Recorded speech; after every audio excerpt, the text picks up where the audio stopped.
Christina, lovely to meet you. Thanks for coming around to Wyatt's place.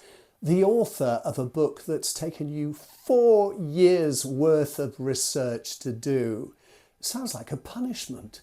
Oh, it was a delight. I absolutely love the research. What sparked your interest? What sparked my interest is, if I go back really for 9 years, when I first retired from paid work, I decided to research my Jewish family history.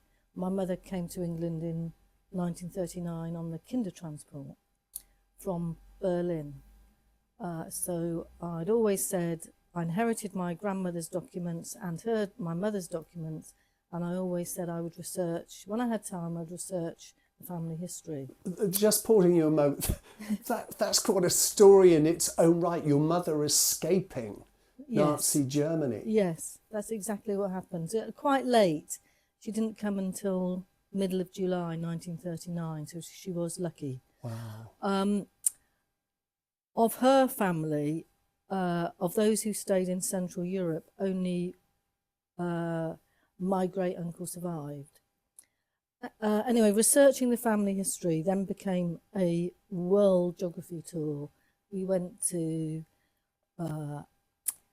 Brazil, Germany, repeatedly, Israel, Western Ukraine, which we could go to in 2017, although the civil war was already on the east side of Ukraine, but we could go. And helpfully my husband speaks Russian, so that was very helpful. So that was a massive research project in itself. And just as that was coming to an end in 2019, the Jewish burial ground in Bath advertised for a new committee member. And I thought, that sparks my interest. So that's how I became initially involved in the burial ground in Bath. And I was interested in the burial ground because, of course, when you visit the sites, Jewish towns, Jewish villages in Central Europe, very, very few burial grounds have remained. They were all destroyed in the Holocaust. So for those of us whose families were murdered in the Holocaust, we don't have anywhere to go to. There's no graves, there's no marked graves where you can go and commemorate your ancestors. Right. So I think quite often for people with that history, burial grounds have a very resonant and powerful history to them. And then what happened in early 2020 is COVID happened. So I'd also got lots of time. So I initially started the research thinking, what I'll do, I've got lots of time. What I'll do is I'll research the people that we know are buried in the burial ground. Some of the headstones are no longer there. Some of them no longer have an inscription on them. But there was enough to start the research. And it grew from there. So all the research into the family history was flexing your muscles for what was to come. And I suppose with COVID, thanks to social media, thanks to the internet, there's an awful lot you can do online. But just pausing here for a moment, the Jewish cemetery, I've always said, is one of Bath's best kept secrets. Year after year becoming less of a secret as more people hear about it, visit it and appreciate what it is and where it is. But for those who don't know, where is it and how big is it? We still have visitors who come to our open days who've lived in Bath all their lives and say, I never knew this was here. So it is in Coombe Down. It's on the site of a former surface quarry, which I can come back to, and was sold, the piece of land was sold to 4 members of the Jewish community in 1812. And they had well, it wasn't sold because Jews weren't allowed at that stage to own freehold property. So it was leased to them for 1,000 years. And it's initial lease was for a very small piece of land on the Bradford Road, on the corner with Greendown Place. And the lease required the Jewish community to build a very high stone wall around the cemetery, which is why most people, if they walk along the Bradford Road, they wouldn't know it was they wouldn't know it was there. So they say, people will say, I've walked past this wall for decades, and I had no idea what was on the other side of it. That's astounding that one of the conditions was it's got to be hidden. Yes, it's interesting, isn't it, that that's the case. And we know those walls were built because in 1819, a visitor to Bath wrote a book about walks he'd taken around Bath, and he describes walking in Combe Down and walking past the hidden burial ground for the Jews in Combe Down. So we know they built the walls. Wow. Yeah. Now, I went on Wikipedia because I'm ignorant of these matters to look up Jewish cemeteries. And according to Wikipedia, any Jewish community that is formed, one of the first things they do is to acquire land for burials. You said this activity, this action happened at the beginning of the 19th century. I would have assumed that there were Jewish people in Bath for as long as Bath has been here. It would be lovely if that was the case, but unfortunately not, because although England and Wales had a small Jewish population in medieval times, in 1290, the then king expelled all the Jews. We were the first country in Europe to do that. And prior to expelling them, we'd made them wear yellow badges on their clothes. We'd restricted where they could live, what professions they could partake in, who they could marry. Christine, you know, the thoughts just going through my head, how topical and ironic talking about dispelling a whole community while we're hearing about Trump and Gaza. Absolutely. Sorry to stop you there. It's very resonant of today. Yeah. And it wasn't until the English Civil War that Oliver Cromwell invited Jews to come back to England because he needed them to finance the rebuilding of the City of London. So a very small number of Jews originally from Holland and France arrived back in England, and then from about 1690, Jews from Central Europe, Ashkenazi Jews, started to arrive in England too. And they were mainly traders, shopkeepers, skilled craftsmen, and the beginnings of dentists and chiropodists. And Bath was one of the most fashionable places in England at the time. Yeah. And so it offered lots of commercial opportunities. So this small community of Ashkenazi Jews started to spread out from London, and they went to the seaports, lots of commercial opportunities, and places like Bath, because Bath had loads of wealthy visitors. And whilst people were in Bath for the season, they took the opportunity to get their teeth done. The women had their feet done because they wore silly shoes and got wet and cold. And they went shopping and they bought furs and jewellery. They bought furniture for the season. All the boarding houses needed fruit and vegetables. So there was a lot of commercial opportunity. So by 1812, there was enough of a community to begin to organise itself. Okay. Now, the community doesn't need a synagogue. Jews can.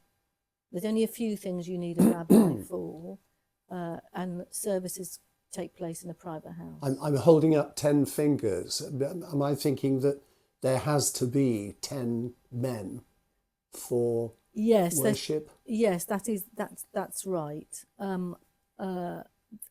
Yes, ideally, for parts of the service, you need 10 Jewish men, and there would have been enough Jews, I think, in Bath at the time to do that.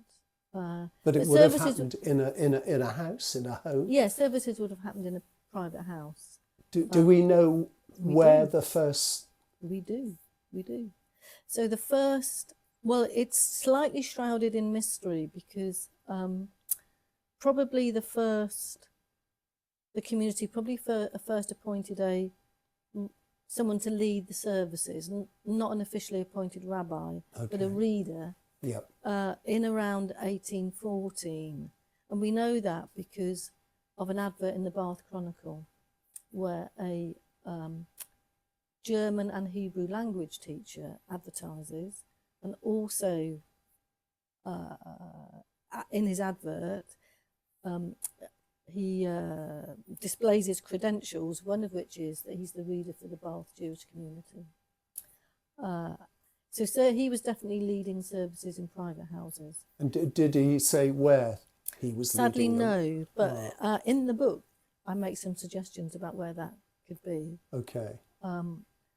Then we know from 1822-23, the community rented some rooms above a carriage works in Kingsmead Street, and they then had a reader called Solomon Wolfe, who was originally born in Devon, and he became the reader of the synagogue. Do excuse me just a moment, because while we're doing this recording, that's the postman just arriving. So I'm not going to edit. I'm going to go to the front door, and they can get all of this live as it happens. Thank you very much indeed. Thank you. Oh, and a letter. Brilliant. Thank you. Oh, shut the door because it is cold. It certainly is. Where were we? So we were talking about the first public synagogue. So services were the community was large enough, it was too large to meet in a private house. Yeah. By that stage, they would have rented these couple of rooms, maybe, I don't know. There's no description in Kingsmead Street. Kingsmead Street. Right. Yes, above the carriage works there, and we know that again because there's some adverts or some references in the Bath Chronicle to that. You have done your research, so the Chronicle's very helpful. There's lots of hopefully people will go on to look at the book or even buy the book, and there's lots of adverts. People advertise in the Bath Chronicle. Oh, wow, yes. So here we've got a page of a wonderful woman called Mrs. Derlicker, who it's very unusual for women to work at this stage. Women often, they worked in the home, but it's very rare that they worked outside the home. So this wonderful woman called Betsy Derlicker was a chiropodist. And she was very unusual. She worked outside the home, and so and she advertised in the Chronicle. Their fruit and vegetable warehouse. Such industrious people. So we've got yeah. Do we put a credit in here for the record office? Oh, absolutely. Yeah. Yes. I take it that's where you would have gone to. Well, these days, see the Bath Chronicle is online. Oh, okay. And all their archives are online. The record office does have some unique records. For example, they hold the lease to the 1812 burial ground. Wow. So the original lease is there, parchment. And for those other people who love researching, there's something very special when you go to an archive and you are presented with a box. Sometimes someone won't have opened that box for 200 years, and you unfold a letter or a piece of parchment. Unfolding history. Yeah, it's amazing. Bringing history out to the light. Absolutely fantastic. Sorry, Christine, I was just going to butt in to say, how soon before we actually saw a synagogue in Bath? Very good question. So as the community grew, as more traders arrived, more dentists, as Bath began to attract the middle classes as well as the very fashionable upper classes, lots of Jewish visitors also started to come to Bath. And the community decided to purposefully design a synagogue. And the foundation stone for that was laid in 1841, and it was opened in 1842, and it was in Corn Street. The lease, again, they couldn't own a freehold. The law hadn't been changed. So the lease was held by St John's Hospital. Okay. And they still have some amazing documents from that time. Big landowners in Bath. Big landowners in Bath. So the synagogue opened in 1842, and the consecration of the synagogue was beautifully covered in the Bath Chronicle. We have a description of the consecration. And one of the obsessive searches I made in the second COVID lockdown was I wanted an image of the synagogue. We didn't have any. There was no known photographs, no known images of it. Because of course it was demolished in 1940s, in the sack of Bath it was demolished. Right. And eventually, very obsessively, I tracked an image down in the Royal Institute of British Architects. There was a photographer. It was in a very small photographic collection of an architect who was employed in the 1900s to turn it into a boys, to turn it in, alter it into another use. Okay. So convert it. Convert it. Thank you. The word wouldn't come. And then very frustratingly, the archivist at Reba couldn't get into the office because it was a time when we couldn't, we were all locked in our houses, we couldn't go out. So I had to wait 6 months for this photograph to arrive. But it did arrive. It was worth the wait? It was worth it. Yes, it's worth the wait. And it's, so we know what it looked like from the outside, and we have a little bit of information on what it looked like inside. And my wonderful colleague, David Taylor, who designed the book, he's even created in the book a little three-dimensional. Oh, that's fantastic. Yeah. That's fantastic. Yeah. Does the Jewish community have a synagogue in Bath today, or they have to go to Bristol? Yes, there's no synagogue in Bath. There are two in Bristol, an Orthodox, which is an Orthodox synagogue, right, and a progressive synagogue in another part of Bristol. Many years ago, when I did a BA Hons, one of the sections was world religions, and I actually was invited into the synagogue in Park Row, so that's taking me back a bit. Yeah, I did go there to look in their archives, because in the 1900s there was no longer a reader or a rabbi in Bath, so for some burials then the rabbi from Bristol came. So I went to Park Row to look at their archives, and it's a very beautiful building. Yes, it is indeed. Very beautiful. Christina, that's another thing. No synagogue. The Jewish community, Jewish people have to go to Bristol to pray. But the cemetery itself, did they stop burials simply because it was full? How did it end up pretty well forgotten? I mean, Jewish people today, when there are burials, do they have to go to Bristol, or yes, what happens? Yes, there are Jewish people who die in Bath would be buried in Bristol now. So as far as we know, The last dated headstone in the burial ground is 1921. But there were certainly some burials after that. Do we know how many people have been buried there? Well, it's a very, very good question. The answer to that is no, because there's no burial register. Or if there was a burial register, the Jewish community would have had to keep a burial register. Yeah. But it no longer exists. The synagogue closed in 1902. It had been subject to repeated flooding. So maybe the burial register got destroyed in one of the floods. Yes. I don't know. I still slightly harbour a hope that at some point someone will open a box in an archive and there it will be. But I think it's very unlikely. So the answer is we think about 90 people are buried there. Our research has uncovered another group of people that are almost certainly buried there, but there's no headstone for them, or they never had a headstone, or the headstone no longer exists.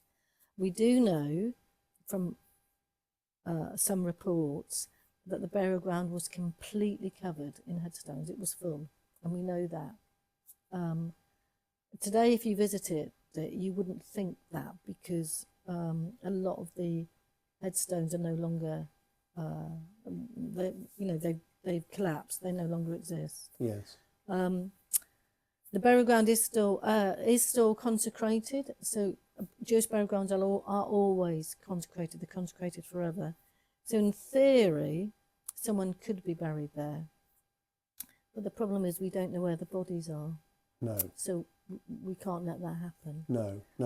And it would be really, really wonderful if we could find a university archaeology or engineering department to come and help us with a ground penetrating radar survey or some other sort of archaeological survey that would help us understand some of the parts of the burial ground where there's no longer any visible signs of burial.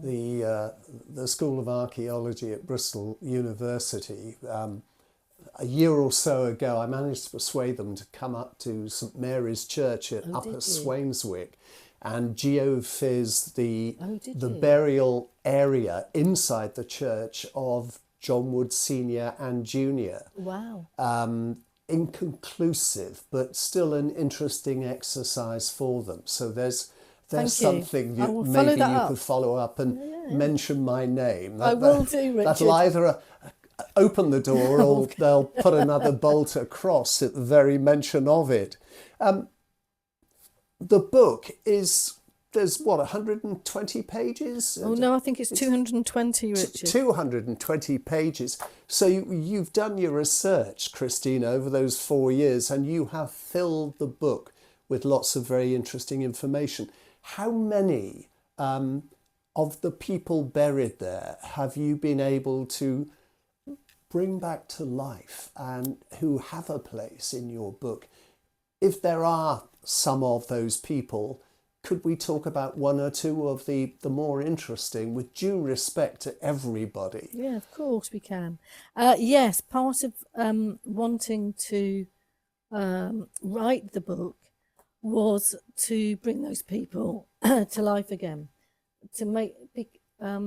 We do have some relatives of people buried in the burial ground who come, but by and large they're forgotten. And because there's no parish records, people doing their family research don't know that these people are there. So, for example, I happened to be in a walking group in London with people I used to work with. And I was on a walk with them, and one of my colleagues said, I think one of my relatives might be buried in your burial ground, because I'd happened to put a bit of information about this man on a website called Cemetery Scribes, and my friend didn't know where he was buried, but he did. So his name is, I'm going to read you a little bit about him. I just need to find him. This is someone who doesn't know their own book. 220 pages, yeah, I'll let you off. So in the back of the book, Oh, right. We have illustrations of some of the headstones and the stories that go with them. so this is quite a short story. So Isaac Goldhill was born in 1787, and he died on the 25th of April, 1835. He was born in Poland, and he probably came, we don't know how he came to Bath. Probably he was fleeing one of the many pogroms or in that part of Europe at the time. And he probably came to Bath for health reasons, because he made his will 4 days before his death in Bath. And the will records him as being in an indifferent state of bodily health. So the only information we have about Isaac is from his headstone and from his will. But his will records that he was a sponge merchant. So at that time in London, there were about 20 sponge merchants, of which 14 were Jewish. That was completely new to me. I'd never had that down as a Jewish profession. Sponges used for... Yeah, sponge, as in washing as sponges. washing, yeah. He left £25 to his wife, who wasn't named, and the remainder of his property and effects to his sons, Jacob and Samson, or Samuel. And they went on to develop the sponge business and became very, very well-known sponge merchants in London. Wow. Because Isaac died before 1837, for the genealogists listening to this, they'll know that there were no death certificates before 1837. So we don't know where, and because Isaac died in 1835, we don't know where he died or what he died from. Well, he wasn't terribly old, was he? No, he's 48. Yes. I'll talk about one of the oldest people buried in the burial ground in a minute, if that's of interest. The other thing about Isaac, which you won't really be able to see from here because it's too small, is that he has a very special headstone. And to me, it's the most beautiful headstone in the burial ground. Why is it special? It's special because at the top of it, carved, are two hands. And the hands denote that he was a member of the Cohens. So he's a descendant of the priestly tribe called the Cohens, and the Cohens lead the service in the synagogue. Hence the hands? Hence the hands. Only male descendants, of course, can have the hands. Women descendants of Cohens cannot have the hands. And it's also the Jewish tradition is that everyone is equal in death. So when you go to a Jewish cemetery, you shouldn't really see elaborate mausoleums or elaborate headstones. Of course you do, but you shouldn't really. So and Cohen headstones in particular should be very small and modest, and it is small. The carving is beautiful though, and the hands are very beautiful. Yeah, it's a very beautiful headstone. You've tempted me with the oldest incumbent. Now let me see. Well, the oldest incumbent actually is someone we don't know too much about, but I will. It's a woman. I'm just going to find her. So no segregation between the sexes in a Jewish cemetery? No, it's a very interesting point, actually. There isn't any segregation. Sometimes people buy a family plot, so you'll often see the sorry, I'm just going to out of sequence. Elizabeth Daniels, thank you very much. There you are. Because people will have bought a family plot, and yes. then there'll be yeah. So the oldest person that we know is buried in the burial ground is a woman called Elizabeth Daniel. How old? She was 90. Wow. We don't think that, do we? We think people died much younger, yes. and of course they did, and yes. they thought mortality was very high. So Elizabeth died on the 13th of April 1831, aged 90. She's a very intriguing woman, I think. So what we know about Elizabeth from her headstone is the date she died. And the English inscription on the headstone records that she was born in Amsterdam, very interesting, and died in Bath on the 13th of April 1831, aged 90 years and 11 months. The age at death is very precise, so assuming that is accurate, it means she was born in Amsterdam in May 1740. It's a great age. But we've no idea how long she had lived in Bath. She could have just been visiting. This is an interesting story. I think she wasn't visiting. I eventually found an expert in Jewish studies at the university in Amsterdam. Well done, you. And he identified a marriage registration for her, which gives some clues. So we're pretty certain she was born Belle, Elizabeth Belle, and she was born in 1741, and she was married, and she had a husband called Solomon Daniels, and he was a diamond polisher. And I did find a record for Amsterdam. It does, doesn't it? Yes. And I did find a record for a slight variant of the name of a diamond polisher and his wife living in London in about 1798. And then very intriguingly, and I'm sworn to secrecy on this, but it could be another podcast for you, I was contacted by a researcher from the Royal College of Music who is writing a book about a man who lived in Bath, who was the earliest transcriber of a lot of medieval music. And he believes, the man writing the book believes, that the musician was married to Elizabeth Daniels' daughter. But I'm sworn to secrecy about that until his book's published. Okay, we'll say no more about it. So we can say no more about it. Christine, it's fascinating stuff. And at this point, only because I mustn't keep you too long, we've been talking for 32 minutes, Wow. and very interesting minutes too.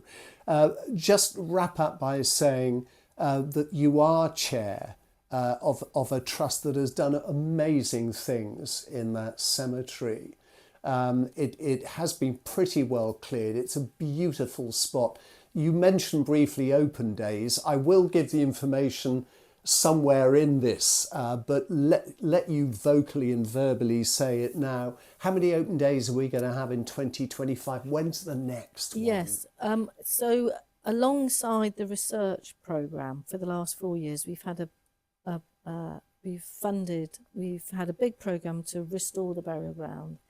That's mostly complete with some small projects left. So when you visit the burial ground now, we think we do a really good open day. People often say to me, burial ground, it must be really depressing. And actually it isn't. No, it's I've full been of there life. several times. Yeah, good. It is full of life, isn't it? Spring, the daffodils. Exactly. We lay out a trail with boards up about some of the people buried there. We have a wonderful mobile phone database where you can click on any grave and the life story of the person buried there comes up. So this year, we always have 3 public open days. We do at least 2 guided walks, separate from the open days. And then we hold another series of events during the year, which I'll come back to. The first open day this year is April the 27th. And then there's one in June and one in September. We've just fixed the dates for those and they're all on our website. I'll put the website details on. And there's a guided walk in June. And then we'll have a couple of events in the Bath Fringe Festival. One is a fundraising talk by a wonderful art historian who lives in Bath called Desanka Rowell.